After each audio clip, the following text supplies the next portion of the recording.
तो आज हम क्लास 12 की आपकी जो हिस्ट्री की बुक है उसका पहला चैप्टर करने जा रहे हैं। चैप्टर का नाम है through the eyes of travellers. पहले इंट्रोडक्शन पढ़ते हैं, बहुत लंबा चैप्टर है तो हम इसको पार्ट बाय पार्ट करके पढ़ेंगे। तो सबसे पहले इंट्रोडक्शन पढ़ते हैं, टाइटल का मतलब ही समझते हैं कि इंडिया में बहुत पहले से ही बहुत सारी ऐसी चीज़ें रही हैं जिससे बाहर के जो लोग हैं वो इंडिया की तरफ टूवर्ड्स द इंडिया बहुत ज़्यादा अट्रैक्टेड हुए हैं। आपके स्क्रीन पे नोट्स दिख रहा होगा, क्या है कि India's natural beauty, river, mountains and knowledge attracted many foreigner travellers. कि इंडिया की जो नेचुरल ब्यूटी है, यहाँ के रिवर्स है, यहाँ की नॉलेज है, यहाँ के माउंटेन्स है, वो बहुत सारे फॉरेनर ट्रैवलर्स को अपनी ओर आकर्षित किए हैं। Between the 10th to 17th century many travellers come to India. 10वीं से 17वीं शताब्दी तक बहुत सारे जो फॉरेनर ट्रैवलर्स थे वो इंडिया में आए। इन लोगों ने इंडिया की सोसाइटी, इंडिया की पॉलिटिक्स, इंडिया की कल्चर के बारे में बहुत कुछ लिखा। स्वाभाविक था कि अगर इंडिया में आएंगे, इंडिया में उन्होंने जो चीज़ें देखी, इंडिया के बारे में उन्होंने वो लिखा। Writings helps historians reconstruct the history of India. और जब इंडिया के इतिहास को लिखा गया, भारत के इतिहास को लिखा गया, तो इन लोगों ने जो लिखा था उनको as a source of history use किया गया। क्यों? क्योंकि इन लोगों ने जो इंडिया में देखा, इनका जो लिखना था वो ज़्यादा ऑथेंटिक था। हालांकि कुछ मायनों में कुछ लिमिटेशंस थे जिनका हम जिक्र आगे करेंगे। Characteristics of foreigner travellers and account, ये इंट्रो का ही पार्ट है अभी, कि जो फॉरेनर ट्रैवलर्स ने इंडिया के बारे में लिखा, क्या लिखा, कैसे लिखा, उनकी कैरेक्टरिस्टिक्स क्या है। तो पहला क्या है, type of travellers. Foreigner travellers who visited India include Arab scholars, geographers, merchants, historians and ambassador. कि जो लोग इंडिया में आए एज अ ट्रैवलर, उनमें बहुत सारे कैटेगरी के लोग थे। क्या थे? कुछ लोग अरब के स्कॉलर्स थे, कुछ लोग मर्चेंट्स थे, कुछ लोग जोग्राफर थे एंड कुछ लोग एम्बेसडर थे। एम्बेसडर किसको बोलते हैं? जब एक राजा अपना कोई जो दूत होता है उसको किसी दूसरे देश में भेजता है अपना रिप्रेजेंटेटिव बना करके, उसको हम एम्बेसडर बोलते हैं। अब आते हैं डायरीज एंड ट्रैवल लॉग। क्या होता है diaries and travel log? Recorded their experience in different ways. Diaries a daily record of events. Travel log a book describing traveller journey to and experiences. Travel blog modern online travel writing. कि ये जो travellers आए, उन्होंने यहाँ पे जो देखा उसको बहुत अलग अलग तरीक़ों से लिखा। हर कोई तो राइटर नहीं होता, हर कोई हिस्टोरियंस नहीं होता, तो सब तो बुक नहीं लिखेगा। तो कुछ लोगों ने क्या किया, अपनी एक डायरी लिखी, कुछ लोगों ने क्या किया, डे टू डे वर्क लिखा, कुछ लोगों ने पूरी एक बुक ही लिख दी।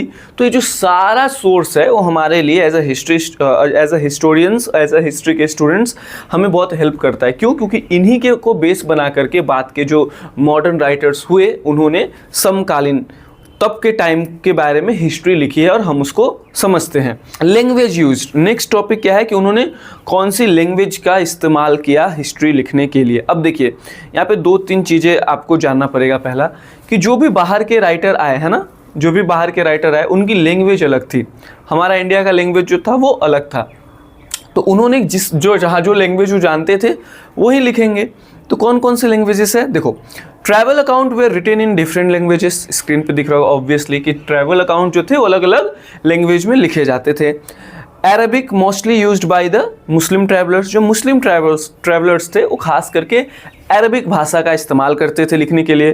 Persian also used by Muslim writers. और अरबिक के बाद दूसरी जो प्रोमिनेंट लैंग्वेज थी जो मुस्लिम ट्रैवलर्स द्वारा यूज़ किया जाता था वो था पर्शियन। जानना जरूरी है। क्वेश्चन ऐसे आ सकता है कि कौन tell me about the languages which were used by the Arab Muslim travellers. तो हम क्या लिखेंगे? Simple Arabic and Persian. Content of travel log, कि ये जो ट्रैवल लॉग्स लिखा गया, ट्रैवल लॉग को हिंदी में बोलते हैं यात्रा वृत्तांत। तो ये जो ट्रैवल लॉग लिखा गया इसका कंटेंट क्या है, क्या लिखा गया इसमें? तो इसमें क्या लिखा गया? इंडिया की हिस्ट्री लिखी गई, इंडिया की कल्चर लिखी गई, society, economy, religion, customs and traditions. जो इंडिया में उन लोगों ने बेसिकली जो देखा उसी को अपनी उनकी जितनी समझ थी उसके आधार पर उन्होंने लिखा।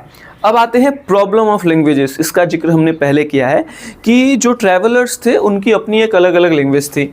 बहुत सारे लोग ऐसे थे जिनको इंडियन लैंग्वेजेस नहीं आता था, तो उन लोगों ने क्या किया? देखो क्या लिखा है, most travellers did not know Indian languages, because of this they sometimes misunderstood Indian customs and traditions. कई बार उन लोगों की यहाँ की जो चीज़ें हैं उसको समझने में बहुत ज़्यादा मुश्किल हुई।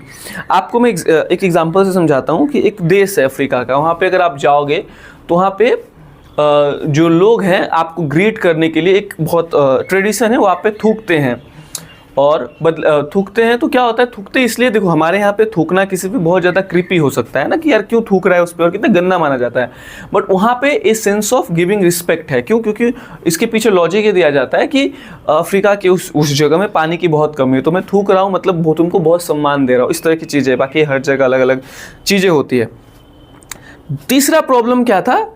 लिमिटेड मूवमेंट, कि many travellers visited only coastal towns, few of them travel deep inside the country, therefore their observation were sometimes limited.